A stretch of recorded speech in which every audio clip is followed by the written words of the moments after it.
समाधान आड़क जाउछि महानदी जल विवाद एजी पीताम्बर आचार्य कहते महानदी विवाद आउ जटिल नुहे ओडिशार स्वार्थ को सुरक्षा दे विवाद समाधान पाई उद्यम होइछि। आपोष बुझामणा पाई ट्रिब्यूनाल सम्मति देछन्ति। महानदी जल राशि केते ताकू नै रिपोर्ट दाखल होइछि। दुई राज्यर जंत्री 15 थर बैठक करी तथ्यभित्तिक रिपोर्ट रखिछन्ति। अतीतरे ट्रिब्यूनाल द्वारा कौनसी जल विवाद समाधान होई नाही। किछि लोक निज राजनीतिक फायदा पाई अदालत जाइथिले। 7 वर्ष भितरे अदालत कार्य किछि आगे न थिला बोली कहछन्ति एजी पीताम्बर आचार्य।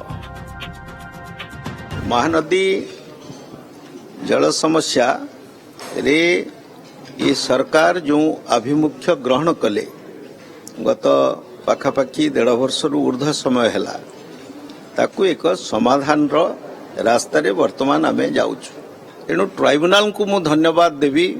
7 वर्ष परे मध्य परिवर्तित राजनीतिक परिस्थिति रे किछि एथुरु सुफल मिली पारे बोली आशा प्रकट करी दुई राज्य को समय देइथिले बसिकरी कथावार्ता करिवा पई।